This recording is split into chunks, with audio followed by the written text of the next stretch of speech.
नमस्कार, आदाब। मैं अनूप सोनी क्राइम पेट्रोल सतर्क के ब्लैक हेडलाइंस अध्याय के आज के एपिसोड में आप सबका स्वागत करता हूं। यूं तो अपराध हर समाज का एक काला सच है जिसे ना चाहते हुए भी हमें स्वीकार करना पड़ता है, लेकिन जब एक पुलिस वाले का कत्ल होता है तो पूरे सिस्टम पर सवालिया निशान उठने लगता है। आइए देखते हैं कि 35 वर्षीय युवा कांस्टेबल सूरज सिंह की हत्या का राज क्या था और कौन था इस आपराधिक अध्याय का रचयिता।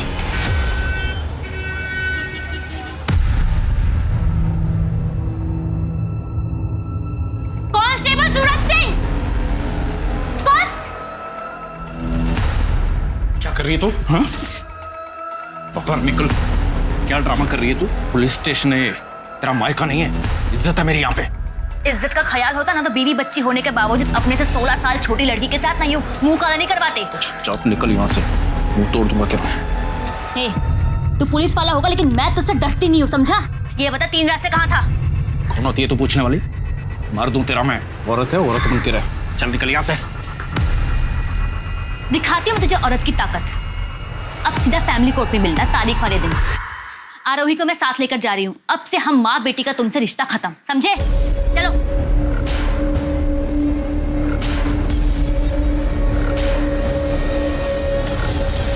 सॉरी सर, आगे से ऐसा नहीं होगा।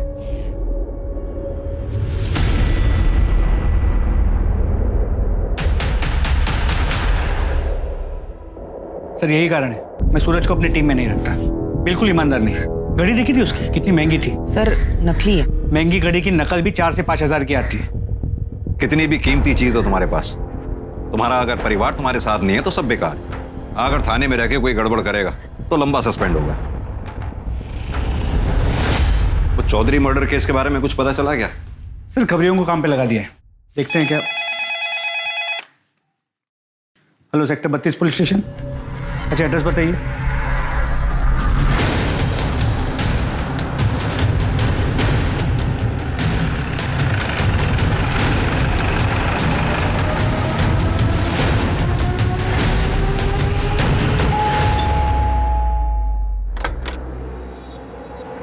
आइए सर। सर हमारी 7 साल की बेटी ईशा घर बन रही है। जैसा कि मैंने आपको फोन पे बताया था, हमने उसके दोस्तों से आस पड़ोस में सब जगह पता कर लिया सर, पर वो कहीं नहीं मिली।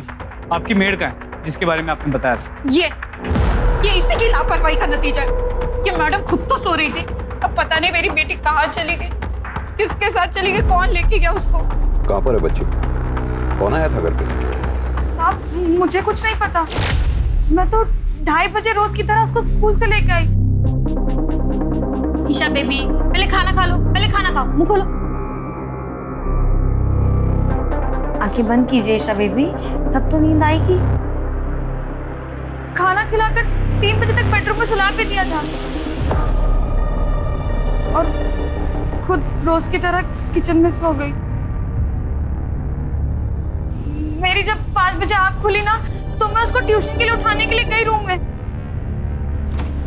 ईशा तो वो नहीं थी वहां पे। ईशा बेबी, मैंने तुरंत साहब और मैडम को फोन किया। ईशा बेबी। बच्ची कभी खुद से भी बाहर निकलती थी? बताओ नीलू। नहीं सर। घर में कुछ अटपटा लगा, जैसे दरवाजा खुला हो या सामान बिखरा पड़ा हो? नहीं। घर में इसके अलावा और कोई भी एंट्री है? नहीं सर। घर की चाबी किस किस के पास है? हम दोनों के अलावा बस इस नीलू को दे रखी थी। अरुणेश, मैंने तुम्हें कितनी बार कहा ईशा को चाइल्ड केयर में डालो, एक मेड पर ट्रस्ट मत करो। अब भुगतो। तुम्हारी चाबी कहाँ है? मेरे पास है, मैं लेकर आती हूँ। मलिक, घर की अच्छे से तलाशी लो, देखो आसपास कुछ मिलता है क्या? सर। सीमा, आस पड़ोस में पूछताछ करो। सर। साहब मेरी चाबी। सर 1 मिनट, यहाँ आइए।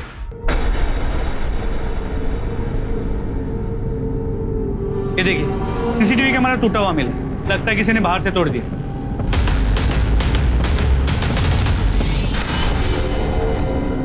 इसका डीवीआर कहाँ है? सर अंदर टीवी के पास।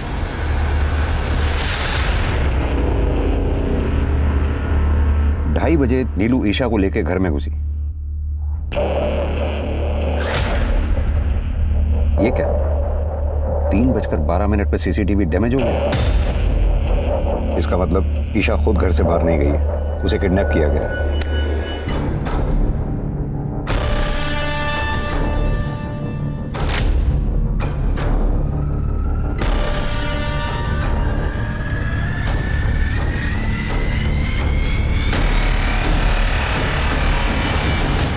अब या तो किडनैपर के पास चाबी थी, उसने दरवाजा खोला, अंदर आया और ईशा को लेकर चला गया, या फिर दरवाजा अंदर से खुला, किडनैपर अंदर आया और ईशा को लेकर चला गया।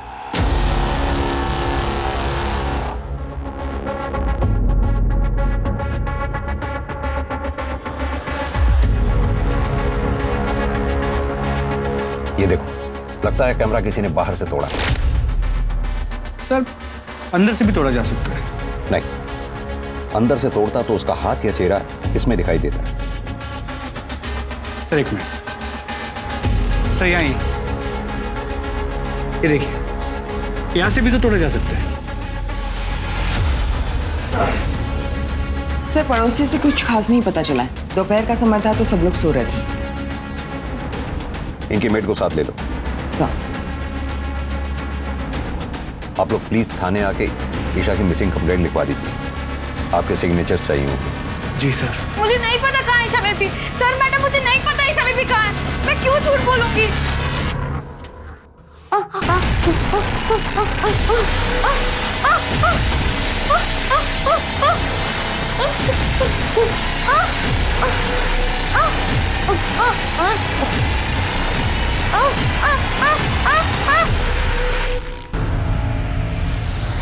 सर ये ईशा की फोटो है। सर मेरी बच्ची को कुछ होगा तो नहीं ना? आप चिंता मत कीजिए, आपकी बच्ची को हम जल्द से जल्द ढूंढ निकालेंगे। और वैसे भी आप दोनों के फोन हमने सर्विलांस पे डाल दिए। रैंसम के लिए जैसे ही कोई कॉल आएगा फौरन हमें पता चल जाएगा। अभी आप लोग घर जाइए।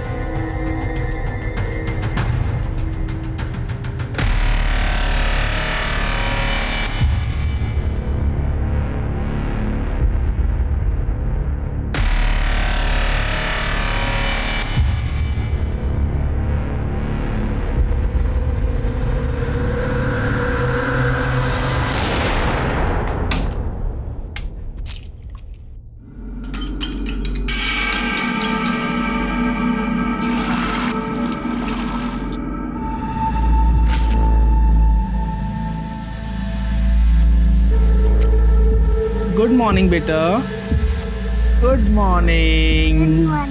देखो मैं तुम्हारे लिए क्या लेके आया।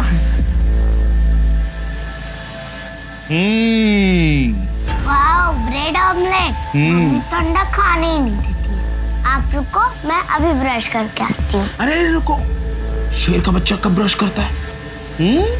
चलो खा लो, ब्रश तो रोज ही होता है ना। यम्मी। पापा आप प्लीज मम्मी को मना लो ना, मुझे आपके हाथ का ही नाश्ता करना अच्छा लगता है।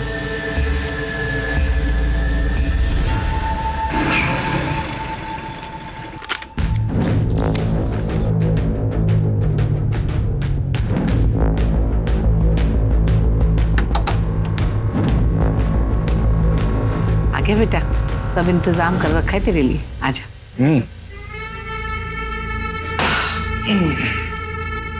लक्ष्मी, संभाल कर रखिए। चांदनी, चांदनी बेटा।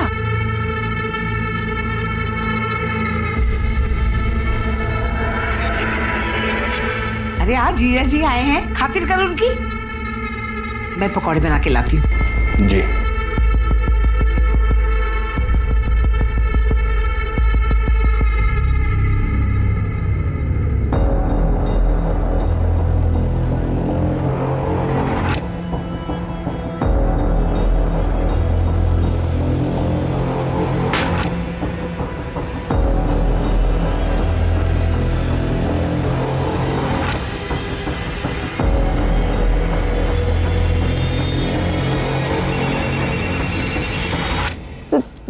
जीजू, दीदी का फोन आ रहा है।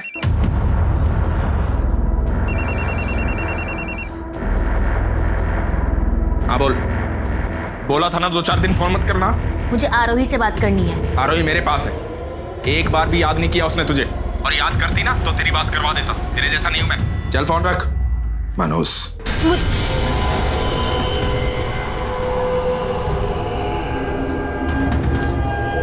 जीजू आज नहीं, प्लीज जीजू।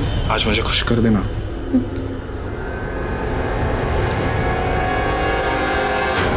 ये ईशा किडनैपिंग केस के बारे में कोई नया अपडेट?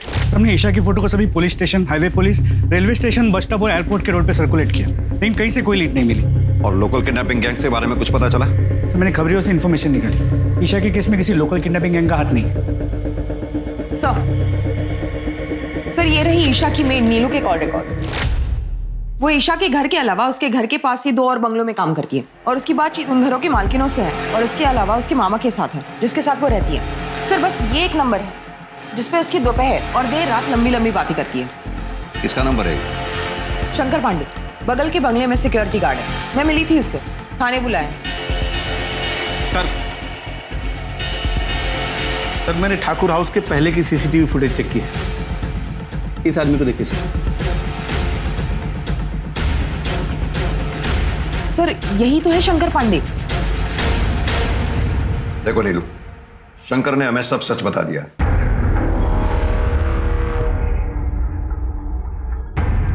साहब आप मेरे मामा जी से कुछ मत कहिएगा, उनको पता चलेगा तो बहुत दुख होगा उनको। तो फिर सच सच बता दो ना। ईशा को तुमने किसको सौंपा है? ईशा की किडनैपिंग में तुम्हारे साथ और कौन है? ये आप क्या बोल रहे हैं साहब? मैं तो ये बताने से मना कर रही हूँ कि शंकर और मैं एक दूसरे से प्यार करते हैं। ईशा बेबी की किडनैपिंग में कौन है मुझे नहीं पता। साहब हम लोग की बात का यकीन कीजिए, हम लोग रोज दोपहर को मिलते जरूर थे।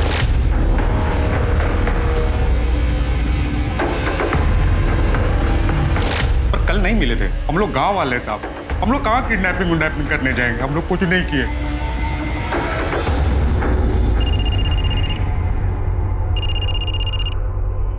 हेलो, तुम्हारी बेटी मेरे पास है, 25 लाख का इंतजाम करके रखो, कल फोन करूंगा। कौन बात कर रहा है? मेरी बात कराओ ईशा से। कौन था अरुणी? ये नंबर नोट करो जल्दी। हेलो सर अभी अभी ईशा के पिता अरुणेश ठाकुर को इस नंबर से फिरौती के लिए कॉल आया था। कॉलर कौन है? लोकेशन क्या है? कुछ पता चला उसके बारे में? सब्जी मंडी सेक्टर नंबर 23। कार किसी महेंद्र तोमर के नाम पर रजिस्टर्ड। मैंने बात की उससे, वो सब्जी वाला है। किसी ने उसके फोन से रैंसम कॉल किया था। सीमा फौरन एक काम करो, इस सब्जी वाले से कांटेक्ट करो, उसको क्रॉस वेरीफाई करो, ये झूठ बोल रहा है या सच। Sir quick.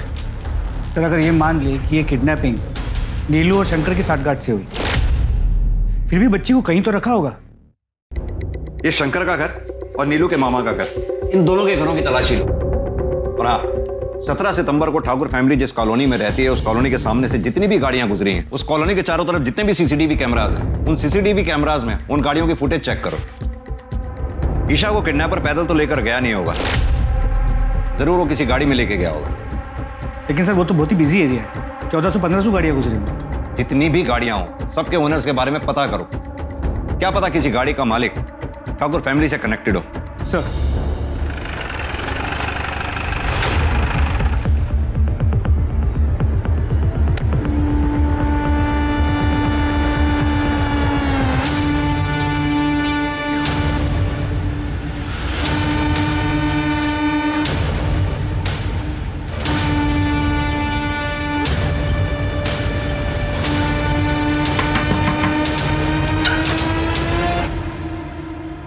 क्या हुआ साहब? आप नीलू के मामा? जी साहब। हटिए, घर की तलाशी लेनी। पूरे घर की तलाशी लो जल्दी। लेकिन हुआ क्या साहब? हमेशा के नीलू ने अपने मालिक की बेटी ईशा को किडनैप किया, याद रखा है। किडनैप?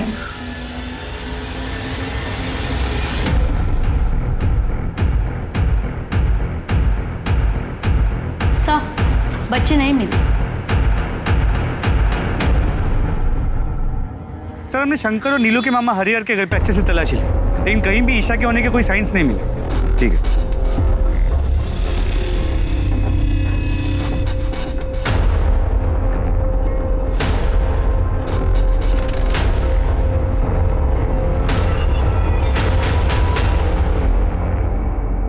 सर मैंने पता किया, वो सब्जी वाला जिसके फोन से रैंसम कॉल किया गया, सालों से वहां पर सब्जी बेचता है। और सर उस एरिया में कोई सीसीटीवी कैमरा भी नहीं है जिससे कॉलर को आइडेंटिफाई किया जा सके। सर और एक बात, ईशा के स्कूल से एक नई बात पता चली है। क्या? वो अडॉप्टेड थी। सर हम दोनों एक वर्किंग कपल हैं। मेरा न्यूट्रिशन और सप्लीमेंट्स का काम है, बहुत ट्रैवल करना पड़ता है मुझे, और रूपम ब्यूटिशियंस और मेकअप आर्टिस्ट को ट्रेनिंग देती है। इसीलिए हमने एक बच्चा अडॉप्ट करने के लिए सोचा था। और सर हम उसको बहुत अच्छी परवरिश दे रहे थे। पता है हमें जितनी अच्छी परवरिश आप लोग दे रहे थे, तभी पिछली 2 पेरेंट टीचर्स मीटिंग्स में आप लोगों ने स्कूल अटेंड ही नहीं किया। और आजकल अक्सर माँ बाप से पीटीएम छूट जाता है, ऐसे में हम कैसे अपनी बच्ची के गुनहगार हो गए? 17 सितंबर को दोपहर 2:30 बजे से 4:30 बजे के बीच में आप दोनों कहाँ पर थे? सर मैं अपने ऑफिस में था, सेक्टर 29 में। और आप? सर मुझे याद नहीं है, मैं शायद सेक्टर 29 या 30 वाले सैलून के ब्रांच में रही होंगी।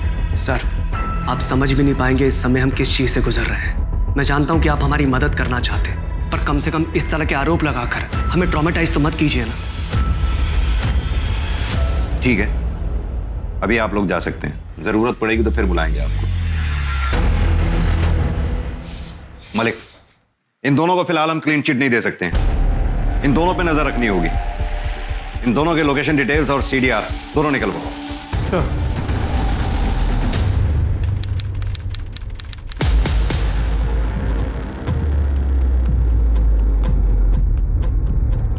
मैडम मुझे बड़े साहब से मिलना है।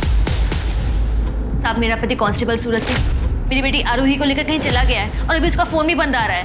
सर सूरज सिंह तो 3-4 दिन से ड्यूटी पे भी नहीं आया। साहब मुझे मेरी बेटी की बहुत चिंता हो रही है साहब। आप घबराइए नहीं, शांति रखिए, हम दोनों को जल्द से जल्द ढूंढने की कोशिश करते हैं। पुलिस पर पहले से ही 7 साल की ईशा को ढूंढने का प्रेशर था और अब इसके बाद कांस्टेबल सूरज सिंह के अपनी 7 साल की बेटी आरोही के साथ गुम हो जाने से पुलिस की परेशानी और बढ़ गई थी। ईशा को ढूंढने के लिए फरीदाबाद पुलिस ने अपनी पूरी ताकत झोंक दी। सारे सस्पेक्ट्स नीलू, शंकर पांडे, ईशा के माँ बाप अरुणेश और रूपम ठाकुर पर नजर रखने के बावजूद पुलिस के हाथ कोई सुराग नहीं लगा। पुलिस की एक टीम वारदात के दिन ठाकुर बंगलों के सामने से गुजरने वाली हर गाड़ी की पहचान करके उनके मालिकों से पूछताछ कर रही थी और ठाकुर परिवार के साथ उनका संबंध ढूंढने की कोशिश कर रही थी, लेकिन गाड़ियों की संख्या इतनी ज्यादा थी कि बहुत समय लग रहा था। इधर पुलिस को एक तालाब के पास सूरज के कपड़े, उसकी बाइक और एक दूसरे स्पॉट पर उसका मोबाइल फोन और सिम कार्ड मिल गया। और फिर दूसरे दिन एक ऐसी खबर आई जिससे फरीदाबाद पुलिस के होश उड़ गए।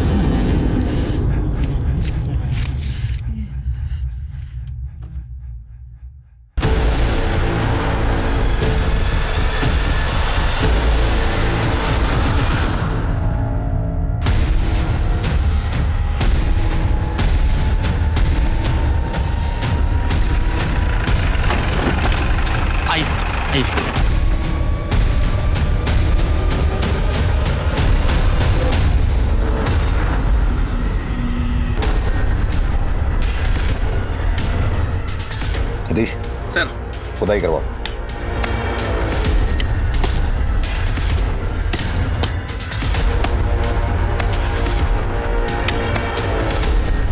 रुको रुको रुको रुको रुको, आराम से धीरे धीरे मिट्टी हटा के निकालो बाहर।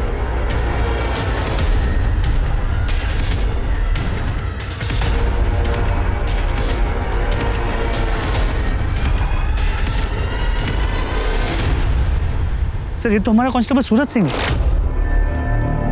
बदन पे एक भी कपड़ा नहीं छोड़ा है, सिर्फ अंडरवेयर।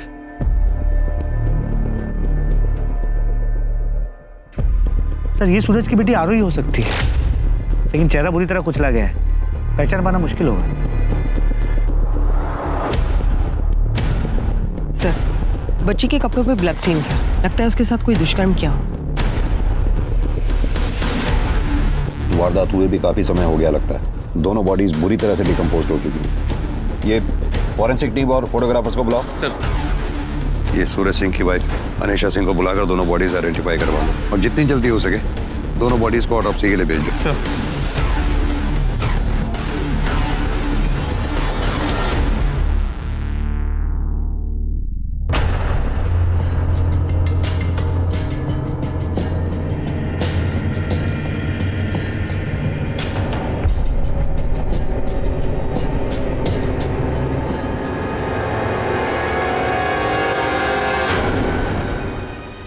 माता रानी, साहब ये मेरी बेटी नहीं है। मेरी बेटी के बाएं कंधे पर तिल है, इसके नहीं है। ये मनुष्य खुद तो मर गया, पता नहीं मेरी बेटी को कहां छोड़ गया है।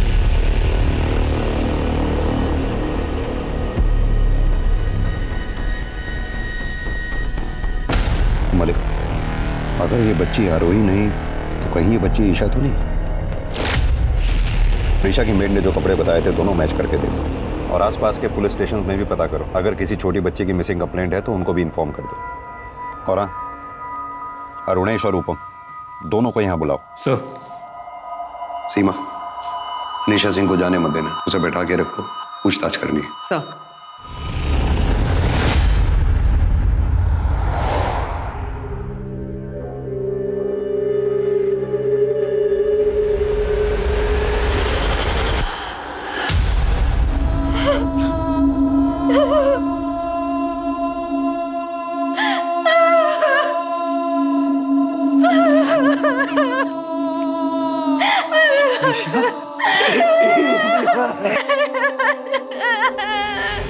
मलिक, ये सूरज सिंह और ईशा ठाकुर की लाश का एक साथ मिलना बहुत ही शॉकिंग है। क्या कनेक्शन हो सकता है इनका आपस में? सर, ये सूरज बहुत ही करप्ट और वेल कनेक्टेड। एक चांस ये है कि ये सूरज किडनैपर्स के साथ मिला हुआ, उसने ईशा के साथ दुष्कर्म किया, किडनैपर्स के साथ रैंसम के पैसे को लेकर झगड़ा किया, तो किडनैपर्स ने उन दोनों को मार दिया। तो फिर सूरज की बेटी आरोही कहाँ है? आरोही का ईशा की किडनैपिंग से क्या लेना देना है? क्या आरोही भी किडनैप्ड है? सर, ये केस अचानक से बहुत ही पेचीदा हो गया। हाँ, तो पेचीदा हो गया, कोई बात नहीं, लेकिन इस केस की हर एक परत को हमें खोलना होगा। पहला, ईशा को किडनैप किसने किया? दूसरा, ईशा और सूरज सिंह एक दूसरे से कैसे मिले, इन दोनों को किसने मारा? तीसरा, सूरज की बेटी आरोही कहाँ गायब है? सर, मैं नूरो फैमिली इसको फिर से पूछताछ के लिए बुलाता हूँ, शायद इस पूछताछ में कुछ जवाब उनके सिरे मिल जाए। हाँ, और साथ में ये अरुणेश, रूपम, सूरज, अनीशा, नीलू, शंकर पांडे, इन सब के कॉल रिकॉर्ड्स को क्रॉस वेरीफाई करो। जी सर। सूरज को तो उसके किए की सजा मिली, लेकिन पता नहीं मेरी आरोही कहाँ है। क्या किए की सजा मिली सूरज सिंह को? सूरज मुझसे रिश्ता तोड़कर मेरी बुआ की बेटी चांदनी के साथ अय्याशी कर रहा था। सूरज! थप्पड़ क्यों मारा? गनीमत है थप्पड़ मारा, जान से नहीं मारा। और तुझे तो मैं आज ही बुआ के घर छोड़ के आऊंगी। तेरा भला सोचा फुफेरी बहन है, घर के पास कॉलेज आने जाने में सुविधा होगी, और तू मेरे पति के साथ चल चल। अनीशा, मेरी बात सुनो। मुझे तुमसे कोई बात नहीं करनी है। पता नहीं कब से चल रहा है ये सब। तू चल चल तू। उसके बाद मैं मायके चली गई, लेकिन मैं कुछ दिनों में वापस आ गई थी। मुझे लगा वो सुधर जाएगा, लेकिन साहब वो 3-3, 4-4 रातों तक वापस नहीं आता था और बोलता था कि मैं नाइट ड्यूटी पे हूँ, और यहाँ मेरे बुआ के घर चांदनी के साथ पड़ा रहता था। तुम्हारी बुआ इस बारे में कुछ नहीं बोलती थी? सर, पुलिस वाले को कौन क्या बोलेगा, और सूरज तो हर किसी को हरी पत्ती दिखाकर खरीद लेता था। हमने सुना है तुमने कांस्टेबल सूरज के खिलाफ दहेज मांगने का आरोप लगाकर तलाक की याचिका दायर की। हाँ, तो उसने भी मुझ पर घर पे चोरी करने का इल्जाम लगाया था। साहब, जिस दिन मैं थाने आई थी सूरज को ढूंढने, ये बता 3 रात से कहाँ था? कौन होती है तो पूछने वाली? तब मैंने उसकी आंखों में देखा था, उसको बिल्कुल भी शर्म नहीं थी। मैं समझ गई थी कि सूरज के साथ मेरी जीवन रेखा यहीं समाप्त होती है, और इसीलिए तुमने सूरज सिंह की जीवन रेखा समाप्त कर दी। बड़ी सोची समझी साजिश के तहत तुमने अपनी बेटी आरोही को कहीं छुपा रखा। जरूर तुमने सूरज सिंह को ईशा के साथ दुष्कर्म करते हुए देख लिया होगा। उसी गुस्से में आकर तुमने सूरज सिंह को मार डाला।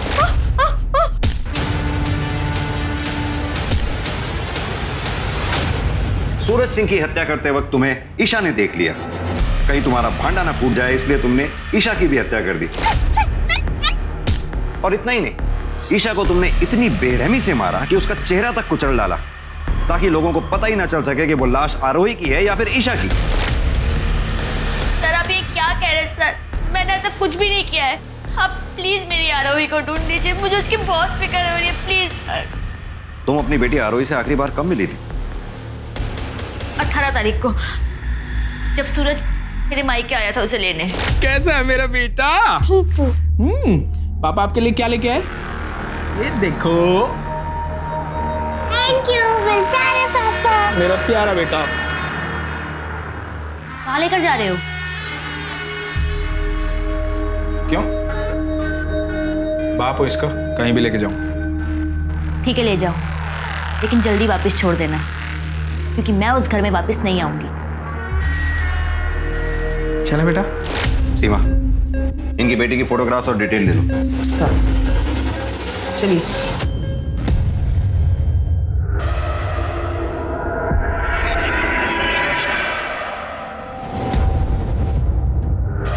भैया एक पैकेट दूध, चाय पत्ती, शक्कर और ब्रेड दे दीजिए।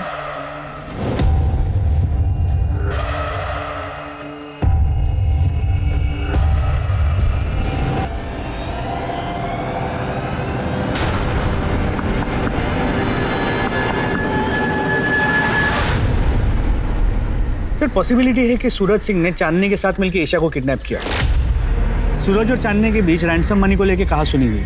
सूरज ने रैंसम का तो प्लान ड्रॉप कर दिया, लेकिन ईशा के साथ दुष्कर्म किया। चांदनी ने गुस्से में आके सूरज के साथ साथ ईशा को भी मार दिया। सर फिर तो ये भी हो सकता है कि चांदनी ने आरोही को किडनैप कर रखा हो। होने को तो कुछ भी हो सकता है। मलिक, ये चांदनी के घर की तलाशी लो, इसे थाने इंटरोगेशन के लिए बुलाओ। सर ये नीलू और शंकर का क्या करना है? नीलू और शंकर के रिश्तेदारों को बोलो कोर्ट जाकर इन दोनों की बेल करवाएं। सर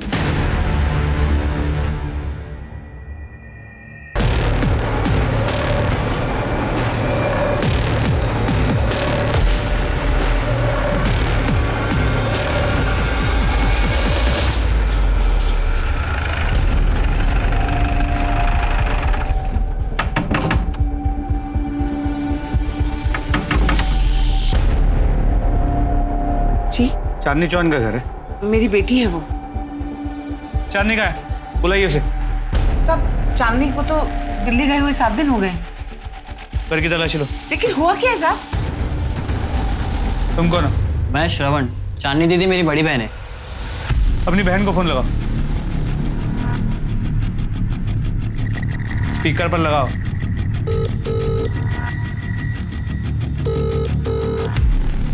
सर जब से गई है वो किसी का फोन नहीं उठा रही है, ना मेरा ना माँ का। लेकिन साहब ये तो बताओ हुआ क्या है? कांस्टेबल सूरज सिंह की हत्या हो गई और उनकी बेटी आरोही गायब है। अब इसके बारे में जानती हैं?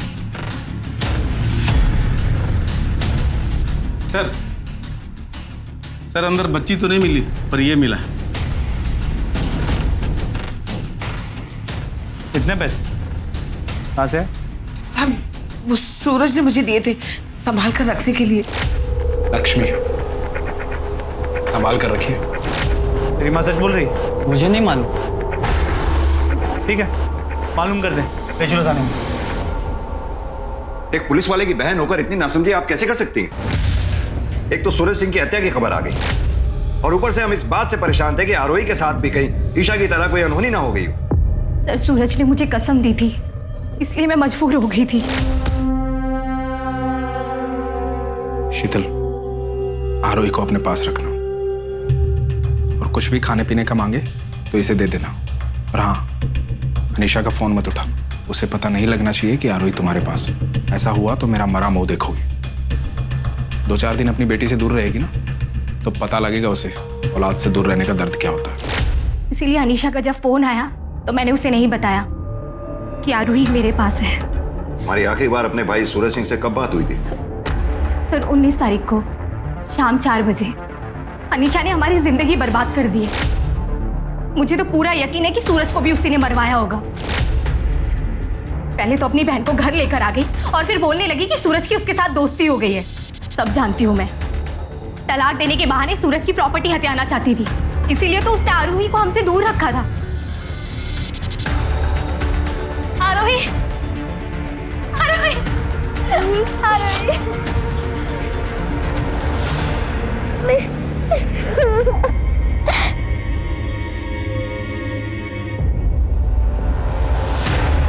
सर शीतल के बयान के बाद हम अनीशा को क्लीन चिट नहीं दे सकते और मुझे ये शीतल भी थोड़ी ओवर स्मार्ट लगती है। इस शीतल के कॉल डिटेल्स निकलवाओ। अपने आदमियों को बोलो कि अनीशा और शीतल दोनों पे नजर बना के रखें। सर मलिक, ये सूरज सिंह के लोकेशन रिकॉर्ड्स का क्या हुआ?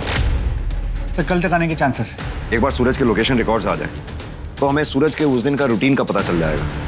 अब फिर हमारे लिए सूरज के कातिलों तक पहुंचना और आसान हो जाएगा।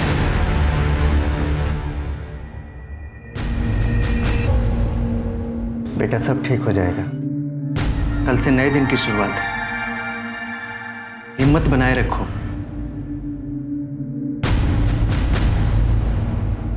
ये आप क्या बोले जा रहे हैं साहब? कौन ईशा ठाकुर? अच्छा, ये इस बच्ची का नाम है ईशा ठाकुर, जिसकी लाश हमें सूरज सिंह के साथ मिली है। मेरा यकीन कीजिए साहब, मैं सच कह रही हूँ, किसी को नहीं मारा मैंने। सर एक मिनट सर, ये देखिए सूरज सिंह के call records. Sir Suraj Singh ने ईशा की मां रूपम से किडनैपिंग के दूसरे दिन ही बातचीत की है। सर ये देखिए, इसलिए मैंने सूरज सिंह के लोकेशन डिटेल्स चेक की तो सूरज सिंह ठाकुर बंगलो गया और तब रूपम ठाकुर का लोकेशन भी वही का दिखा रहा है। सर ये देखिए, ये सच है। कांस्टेबल सूरज सिंह मुझसे मिला था। मैडम जी, फरीदाबाद में रोज 2-3 बच्चे किडनैप होते हैं और मिलते कहाँ? पुलिस के पास वर्कलोड पहले ही बहुत ज्यादा। अब आप ही बताइए कि आपकी बेटी को ढूंढने में पुलिस एनर्जी क्यों लगाएगी? आप ही बताइए हमें क्या करना चाहिए? हमें बस अपनी बच्ची मिल जाए। समझदार हैं आप, इसलिए आपको फोन किया, आपके हस्बैंड को नहीं। बस 3 लाख रुपए थाने में बंटवा दीजिए, फिर देखिए आपकी बेटी चुटकियों में मिल जाएगी। हाँ चलेगा, मैं 3 लाख भिजवा दूंगी, लेकिन देखिए मुझे नहीं पता कि किसे पैसे देने और किसे नहीं। मैं आपको दे दूंगी, आप अपने एंड से देख लेना।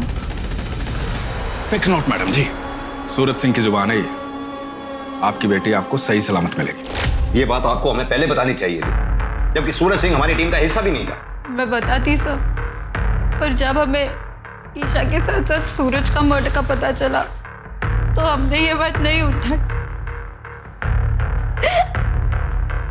आप लोग अभी जा सकते हैं। सर अब तो क्लियरली ये सूरज गुनहगार लग रहा है।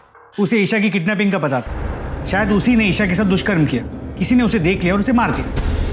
सर फिर तो मारने वाले ईशा के माँ बाप भी हो सकते हैं। सूरज ने रूपम ठाकुर से पैसे लिए थे, उसने बच्ची लौटाने के लिए उन्हें बुलाया होगा और फिर और ज्यादा पैसे मांगे होंगे। उन्होंने देने से मना कर दिया तो सूरज सिंह ने ईशा के साथ दुष्कर्म किया और उसे मार दिया होगा। और फिर गुस्से में आके अरुणेश ने या रूपम ठाकुर ने सूरज सिंह को मार दिया होगा।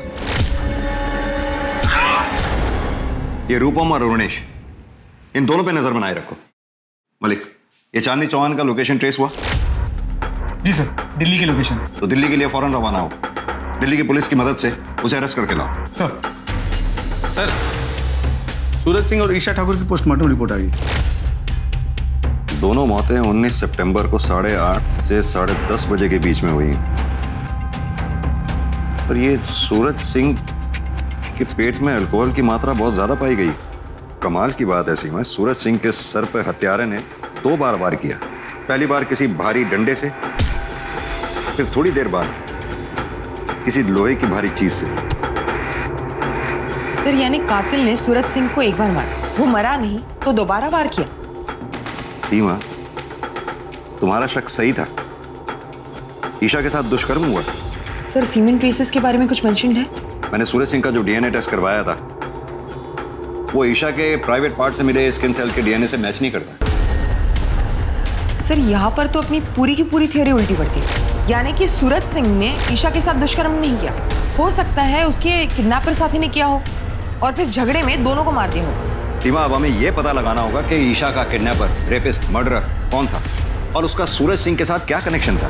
Right sir.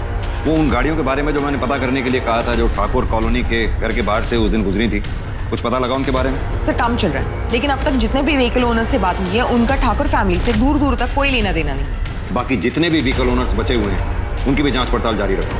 Sir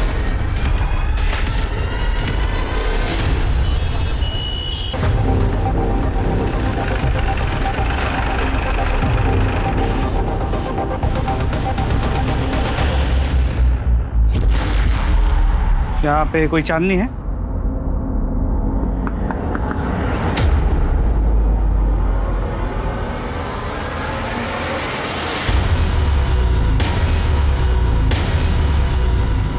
sir police वाले को मारना मजाक है क्या? हमने नहीं मारा सर, और सूरज सिंह के साथ मेरा कोई अफेयर नहीं था। मैं तो अपने बॉयफ्रेंड मुजीब के साथ खुश थी, वही जबरदस्ती मेरे पीछे पड़ा था। और इसीलिए तुमने सूरज सिंह को रास्ते से हटा दिया? नहीं सर, ऐसा कुछ नहीं है। ऐसा ही है। उस दिन ईशा ठाकुर सूरज सिंह के साथ थी। ईशा ठाकुर ने तुम दोनों को सूरज सिंह को मारते हुए देख लिया, इसलिए तुमने ईशा ठाकुर को मार दिया। और इतना ही नहीं, उसे मारने से पहले मुझे तुमने उसके साथ दुष्कर्म भी किया। सर ये सरासर झूठ है सर, क्या बोल रहे हो आप? आपके पास क्या सबूत है? सबूत है ना, ये लोकेशन रिकॉर्ड्स, जिससे साफ जाहिर होता है कि 19 सितंबर की रात को तुम तीनों यानी कि सूरज सिंह और तुम दोनों की लोकेशन एक ही जगह थी। बड़ी सोची समझी साजिश के तहत तुम लोगों ने सूरज सिंह को अपने घर खाने पे बुलाया, उसे दारू पिलाई। सूरज सिंह को जब ये पता लगा कि ईशा ठाकुर को किडनैप करके तुम लोगों ने घर में रखा हुआ है, तुम लोग उसी साजिश के तहत ईशा ठाकुर और सूरज सिंह को खेत पे ले गए, जहां ले जाकर दोनों को मार दिया। अरे सर, आप तो बिल्कुल टीवी सीरियल जैसा बता रहे हो। इतना कुछ भी नहीं हुआ था। एग्जैक्टली क्या हुआ था वो मैं आपको बताती हूँ। उस दिन मेरा बर्थडे था। Happy birthday to you, happy birthday dear चांदनी।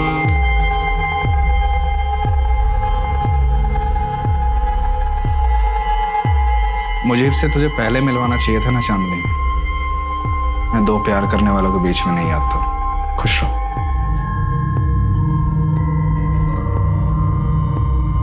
मैं भी घर जाके अनीशा से बात करूंगा, फिर से अपनी दुनिया बसाओ। बस उसके बाद जीजा जी अपने घर के लिए निकल गए और 1 घंटे बाद मैं और मुजीब दिल्ली के लिए निकल गए। सूरज सिंह घर के लिए निकला जरूर, लेकिन घर पहुंचा नहीं। सर अब आगे क्या हुआ हमें क्या मालूम। आप खुद सोचिए ना, अगर हम लोगों ने ये कांड किया होता तो हम अपना मोबाइल नहीं बंद करते। बंद नहीं किया तो क्या हुआ? तुम फोन उठा भी तो नहीं रही थी। सर वो तो इसलिए क्योंकि माँ मुजीब को पसंद नहीं करती थी, वो बेवजह का ज्ञान बांटने लगती। सर चांदनी का बयान सही है। सूरज की मोबाइल की लोकेशन रात 10 बजे तक चांदनी के घर की थी, और उसके बाद उस जगह की जहाँ पे हमें सूरज के कपड़े और मोबाइल मिले। वारदात की जगह कोई सीसीटीवी भी नहीं है, वरना सब क्लियर हो जाता। ये ईशा ठाकुर के पास सूरज सिंह पहुंचा कैसे? कोई कनेक्शन भी तो नहीं मिल रहा। सर शायद ईशा चांदनी के घर पे और सूरज उसे वहां से लेके निकला। लेकिन मलिक ये बस एक थ्योरी है, हमारे पास कोई सॉलिड एविडेंस नहीं है। ये ईशा ठाकुर के केस में कौन कौन प्राइमरी सस्पेक्ट्स हैं? सर ईशा के माँ बाप रुनेश और रूपम ठाकुर, सिक्योरिटी गार्ड शंकर पांडे और मेड नीलू। लेकिन फिलहाल तो ये सब क्लियर दिख रहे हैं। सूरज सिंह के केस में सर सस्पेक्ट्स तो बहुत। सूरज की बहन शीतल, उसकी बीवी अनीशा, उसकी साली चांदनी, चांदनी की माँ पूनम, चांदनी का बॉयफ्रेंड मुजीब और ईशा के माँ बाप रुनेश और रूपम। इन सबके पास मोटिव थे। मलिक, ये पूनम, चांदनी और मुजीब, इन तीनों को छोड़ दो, लेकिन हाँ मुजीब का सीमेंट टेस्ट कराओ। अगर ईशा की बॉडी में मिले सीमेंट से मुजीब खान का सीमेंट मैच कर गया तो मतलब साफ है, ईशा का रेपिस्ट मुजीब खान ही है।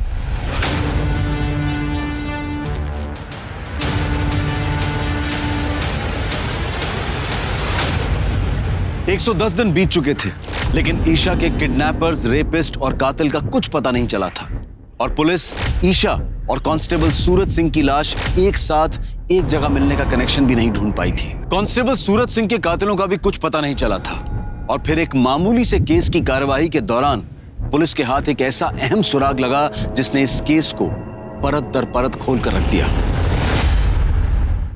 ए, चलो उठो तुम सब, उठो। अभी तो छोड़ रहा हूं, और आगे से तुम सबके खिलाफ बाइक रेसिंग की कोई भी कंप्लेंट आई ना तो सीधा अंदर कर दूंगा, समझे? चलो सीधे अपने अपने घर जाओ। इधर आओ, तुम दोनों जाओ। चांदनी का भैया ना बाइक रेसिंग करता है। हाथ दिखा जरा। बहुत महंगी घड़ी पहनी है। SS, इसका मतलब है सूरज सिंह। क्यों घुमा रहा है इतना? ये घड़ी सूरज सिंह की है।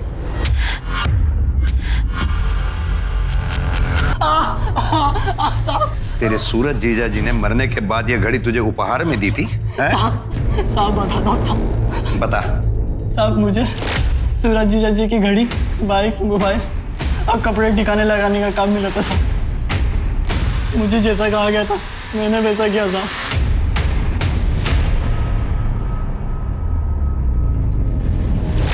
सीधी तरह से बताए, इस जुर्म में तेरा साथी कौन था? बोल। बहुत घुमाया तुम लोगों ने। अब सीधी तरह से यह बताओ कि सूरज सिंह को कैसे मारा, ईशा ठाकुर को किडनैप और रेप एंड मर्डर कैसे किया? कौन ईशा ठाकुर? सर ईशा को हमने आज तक देखा ही नहीं, तो कैसे किडनैप करेंगे और क्यों मारेंगे? तू तो पहले ही दिन से झूठ बोल रहा है। एक बात का यकीन करूं भी तो कैसे? सर ये सच कह रहा है। जहाँ तक सूरज का सवाल है, हमने उसे मारने की कोशिश जरूर की थी। जीजू, नदी किनारे चलें क्या? ठंडी हवा में थोड़े मजे भी ले लेंगे।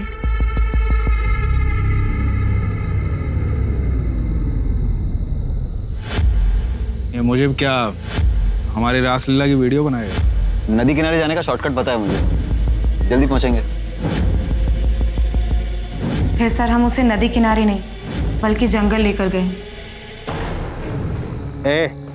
बाइक क्यों रोकी? तू कहाँ लेके आया जंगल में? जीजा जी, मैंने आपसे कितनी बार कहा कि मैं आपसे प्यार नहीं करती, मैं मुजीब से प्यार करती हूँ और ये मेरा बचपन का प्यार है और हम दोनों एक दूसरे से शादी करना चाहते हैं। जी सर।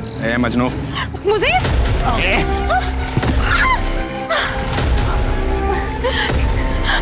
जीजा प्लीज।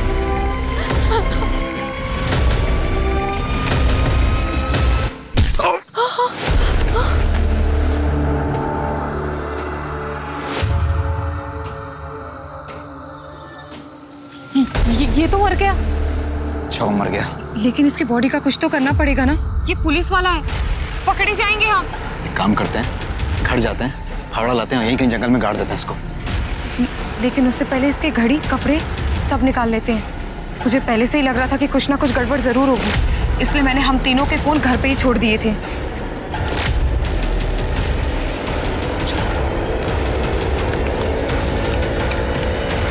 उसके बाद सर हम घर आए, सूरज के कपड़े, घड़ी, मोबाइल और बाइक श्रवण को दी और कहा कि उसे ठिकाने लगा दे। और फिर हम फावड़ा लेके जंगल गए।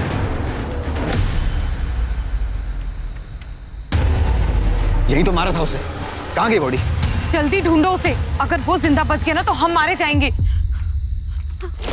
सर हमने उसे बहुत ढूंढने की कोशिश की, लेकिन वो कहीं पर भी नहीं मिला। हमें लगा शायद वो जिंदा बच गया है, इसलिए सर हम डर के मारे दिल्ली भाग गए। मलिक, जब तक ये दोनों सच ना बोले अच्छी तरह से कुटाई करो इनकी। सर, हमारी टीम जब ईशा ठाकुर के घर के बाहर वाले रास्ते की सीसीटीवी फुटेज चेक कर रही थी तो सर ये मिला, ये टेम्पो। इसके मालिक के बारे में पता किया तो इसका कनेक्शन ईशा के घर वालों से। क्या कनेक्शन है? कौन है इस टेम्पो का मालिक? हाँ, तो ये सारा हंगामा तेरा खड़ा किया गया है।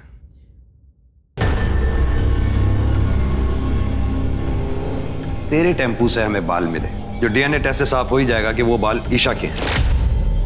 अब तू सीधी तरह से ये बता कि तूने ईशा को किडनैप कैसे किया और मारा कैसे? बोल। बताता हूँ। नीलू जब भी घर पे आती थी उससे बताती थी कि उसका सेठ अच्छा आदमी है, बहुत अमीर है, उसकी एक बेटी है, वो अपनी बेटी के लिए कुछ भी कर सकता है। ये बात मेरे मन में बैठ गई थी साहब। मैंने एक नया टेम्पो लिया था, उसके पैसे भरने थे। मैंने ईशा को किडनैप करने का सोचा और बंगले पे नजर रखने लगा साहब। शंकर और नीलू के चक्कर का पता चल चुका था मुझे। मैंने सोचा उसी आड़ में किडनैप करूं। नीलू के पास एक चाबी होती थी, मैंने पहले ही घर पे साबुन पे चाबी का निशान ले लिया था साहब। सीसीटीवी कैमरा पहले ही देख चुका था। मैं बड़ी होशियारी से घर में घुसा और डंडे से कैमरा तोड़ दिया, फिर चाबी से दरवाज़ा खोलकर अंदर घुस गया साहब।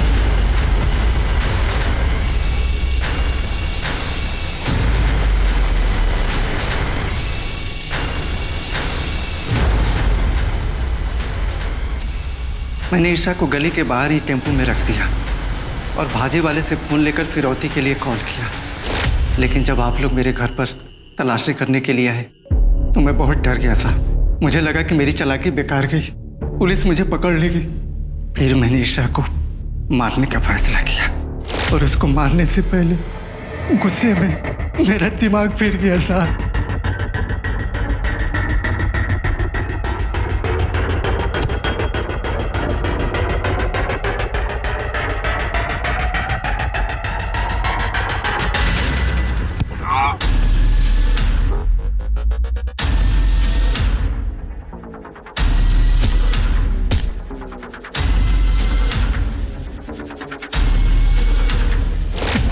लेके जाओ sir. Sir constable Suraj Singh जितना भी करप्ट रहा, मरने से पहले अपना पुलिस धर्म निभा गया। ईशा के लिए आखिरी सांस तक लड़ता रहा।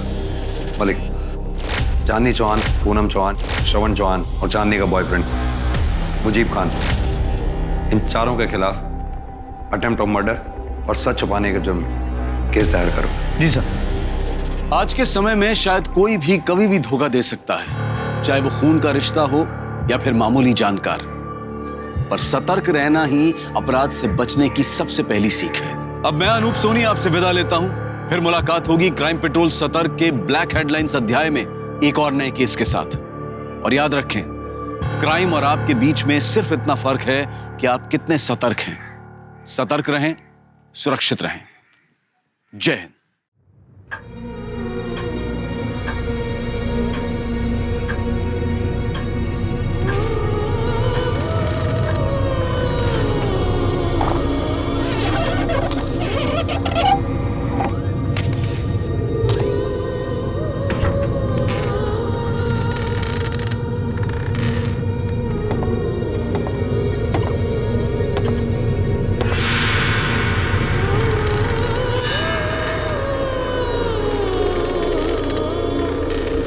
अनूप सोनी क्राइम पेट्रोल सतर्क के ब्लैक हेडलाइंस अध्याय के आज के एपिसोड में आप सबका स्वागत करता हूं। जब भी हमारी सोच सच से जुड़ी हुई होती है, तब शायद हम एक सुलझी हुई जिंदगी जी रहे होते हैं। लेकिन हर इंसानी मन का एक अलग संसार होता है, जिसमें वो अपनी सोच का एक ऐसा ताना बाना बुन लेता है जिसमें चाहे जितना भी झूठापन क्यों ना हो, उसके लिए वही सच होता है।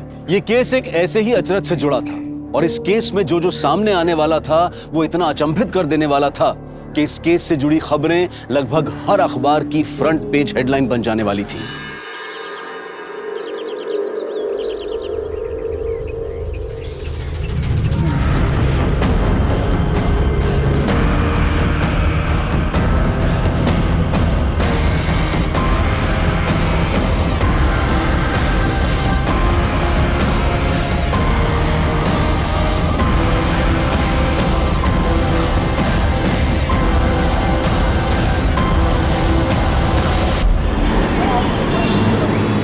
रंजीता, मैं 3 महीने से उस ऐप पर काम कर रहा था। उस राठौड़ ने मेरी ऐप का क्रेडिट ले लिया और तुमने कुछ भी नहीं किया। श्रीधर, राठौड़ के आगे मेरी कोई कुछ सुनने वाला था क्या?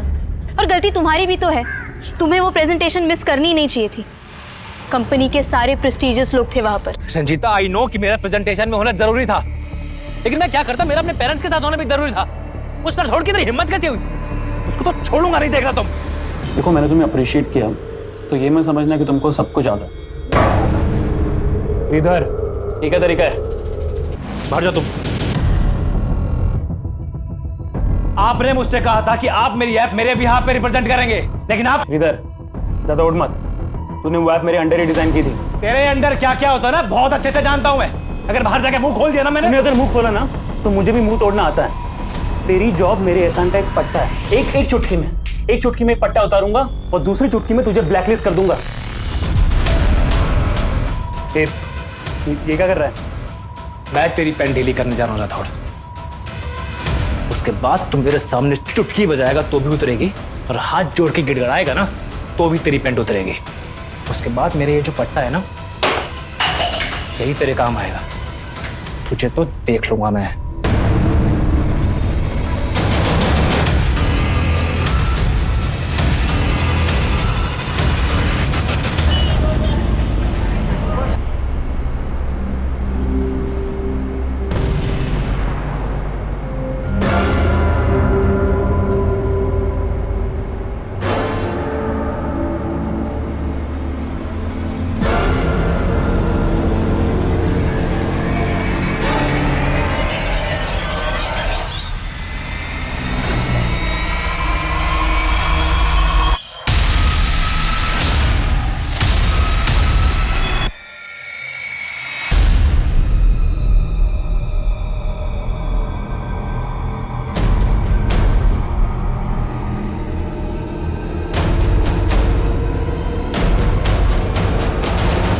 Cheers.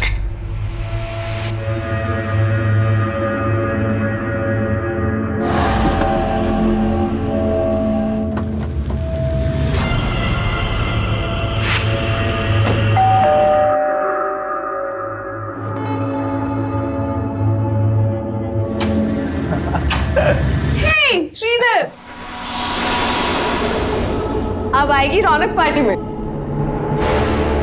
क्या हुआ, इतना अपसेट क्यों हो? ऋषि थका हुआ है यार। Is a busy man. Come on. पर इतना भी बिजी नहीं हूँ कि दोस्तों को टाइम नहीं दे पाऊँ।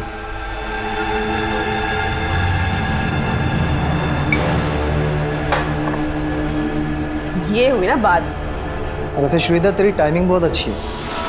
अच्छा सुन, तेरे पास वो पीबीडी का क्रेडिट कार्ड है ना, तो उस फूड ऑर्डर कर दे, 30% डिस्काउंट है। खाना तो तुझे मैं खिला दूंगा, पहले ये बता तूने मेरी टी शर्ट क्यों पहनी है? दोस्त दोस्त की टी शर्ट नहीं पहन सकते है यार, चिल रहा ना यार। टी शर्ट यहाँ उतार, अंदर उतार, मुझे फर्क नहीं पड़ता। टी शर्ट चाहिए तेरे? हाँ। जब ये टी शर्ट मैं नहीं पहन सकता तो तू भी नहीं पहन सकता। निमेश, सौगात की बात मत कर, समझा? अपने आप को देख, जो तेरी नजर गंदी है। छोड़ तू उसको बचा रहा है। इसकी तेरी गर्लफ्रेंड के ऊपर भी गंदी नजर है। देख लिया था कैसे चिपक चिपक के बैठा था ये। क्या बकवास किए जा रहे हो तुम?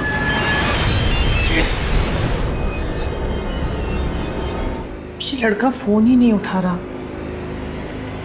पता नहीं क्या क्या चल रहा होगा इसके दिमाग में।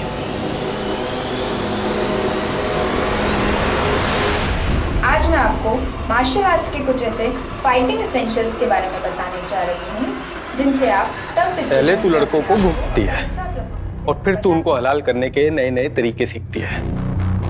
देख क्या रही है, अपने बॉयफ्रेंड को बुलवा के पिटवाएगी मुझे। महेंद्र, मैंने तुमसे पहले भी कितनी बार कहा है कि मेरा कोई बॉयफ्रेंड नहीं है। ए, पति हूं मैं तेरा, तेरी रग रग से वाकिफ हूं, समझी ना?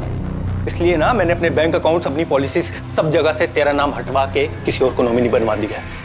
तुम्हें लगता है कि मैं मर्डर करवाऊंगी तुम्हारा?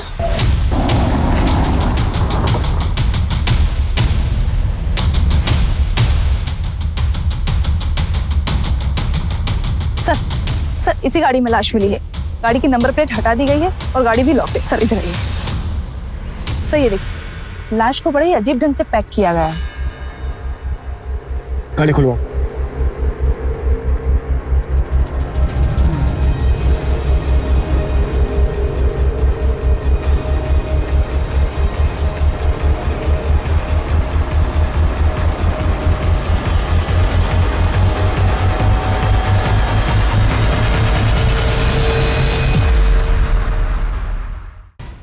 किलर्स एक से ज्यादा होंगे।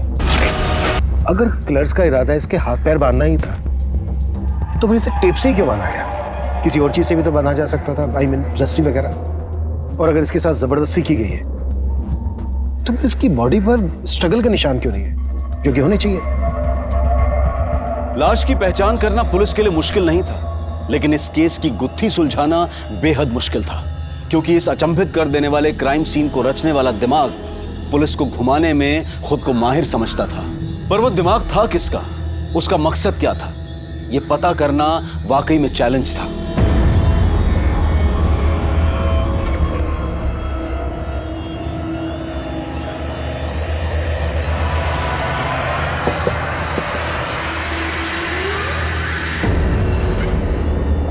ये क्या है?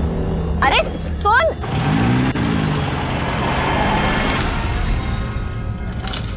इस पेन ड्राइव में मेरी मोहब्बत का पैगाम है, देख जरूर लेना।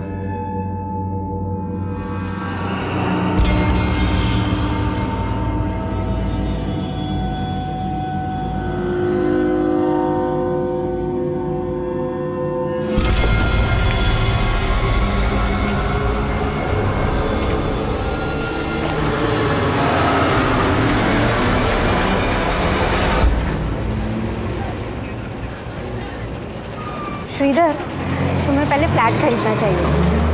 तुम आई बाबा को यहाँ मुंबई में लाना चाहते हो ना, तो पहले घर ले लो, कार तो बाद में भी ले सकते हो। तो कार लेने का आइडिया फिर मैं ड्रॉप ही कर देता हूँ। श्रीधर, एक मिनट होल्ड करना। राठौर सर पूछ रहे कि वो आप कब तक डेवलप होगी। तुम जाओ, मैं खुद बात कर लूँगा। ओके। हाँ बोलो, क्या बोल रही थी? किसी लड़की की आवाज़ सुनी मैंने, तुम्हारी गर्लफ्रेंड है? अरे नहीं बाबा, कलीग है मेरी। तो क्या हुआ, कलीग गर्लफ्रेंड नहीं हो सकती? हो तो सकती है, पर क्या? बाहर निक, बाहर निक, निक बाहर, बाहर निक, निक, निक, बाहर निक, बाहर निक। मैं तुम्हें बाद में कॉल करती हूँ। हेलो। बाहर निक, निक बाहर, निक बाहर निक। अंदर चलिए, मेरे जीवन में आई, मेरा जीवन बर्बाद करके रखा है तूने। बाबा, कम से कम इतना तो लिहाज रखिए कि बाहर दुनिया वालों के सामने हम लोग को तमाशा ना बने। अरे मेरा तमाशा तो वही दिन बन गया था जिस दिन ये तेरी बदसूरत माँ ये मेरी जिंदगी में आई। हाँ? और उसके बाद पैदा हुई तू। ये तुम दोनों के दोनों मेरे लिए पनौती हो पनौती। मेरा बस चले ना तो तुम दोनों को बाहर उठा के फेंक दूं। माँ छोड़ क्यों नहीं देती है इन्हें? अभी मैं इतना कमा लेती हूँ कि तेरे को अच्छे से रख सकती हूँ। बेटा, तेरे बाबा जैसे है मेरे पति है। औरत का पति के बिना कुछ नहीं होता। पत्नी की भी कुछ इज्जत होती है माँ, पर तेरी ये पतिव्रता की अंधभक्ति है ना, हमें ले डूबेगी।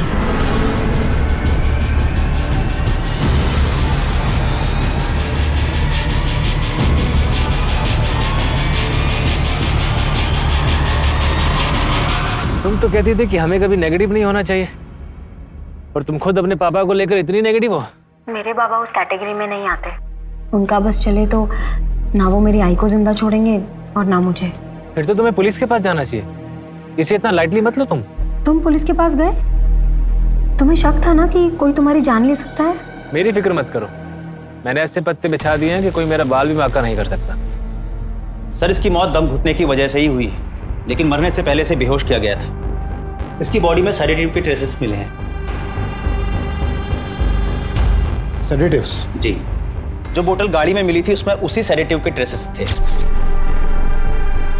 इसलिए बॉडी पर स्ट्रगल के साइन नहीं मिले। पानी की बोतल गाड़ी में मिली, हो सकता है किलर्स भी गाड़ी में मौजूद हो और उन्होंने उस पानी की बोतल में सेडेटिव मिला दिया हो जानबूझकर, और फिर जबरदस्ती विक्टिम को बुला दिया। हो सकता है सर कार विक्टिम की हो, इसलिए कार की नंबर प्लेट गायब कर दी गई।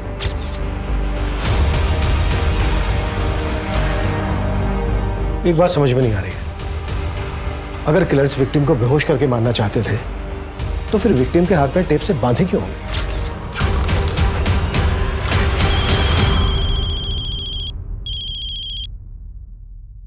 Hello sir. हाँ बोलो। चेचिस नंबर से गाड़ी के ऑनर का पता चला है। ये गाड़ी किसी राजेश पई के नाम पर रजिस्टर्ड है। क्या विक्टिम ही राजेश पई है? जी नहीं सर, मैंने इसकी डिटेल्स निकलवाई है। ये राजेश पई कोई और है। राजेश भाई वो लड़का कौन है जिसकी लाश मिली तेरी गाड़ी में? सर वो मेरी गाड़ी नहीं है, मैंने तो अपनी गाड़ी 1.5 महीने पहले श्रीधर को बेच दी थी। तो फिर ये लड़का कौन है? सर यही तो वो लड़का है श्रीधर जिसको मैंने अपनी गाड़ी बेची थी।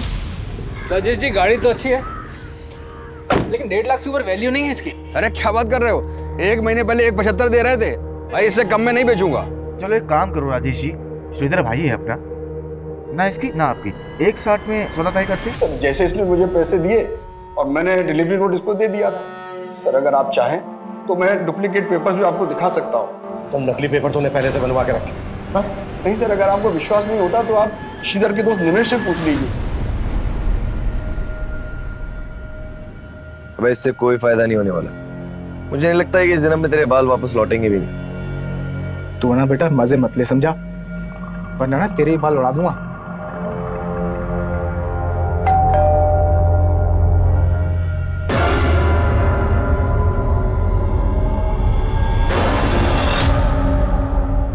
श्रीधर यहीं रहता था? जी सर। तो सर श्रीधर तो गांव गया हुआ है। गांव गया हुआ है? जी सर। लेकिन श्रीधर की लाश मिली है? लाश? जी सर, ये बात सही है कि श्रीधर ने राजेश से गाड़ी खरीदी थी, लेकिन मैं सच में ही नहीं पता कि उसके साथ ये सब कैसे हो गया। तुम लोगों ने श्रीधर को आखिरी बार कब देखा था? 4 दिन पहले सर, जब वो गांव जाने के लिए निकल रहा था। अबे तू इतनी रात को कहाँ जा रहा है श्रीधर? घर जा रहा हूँ पेरेंट्स से मिलने के लिए।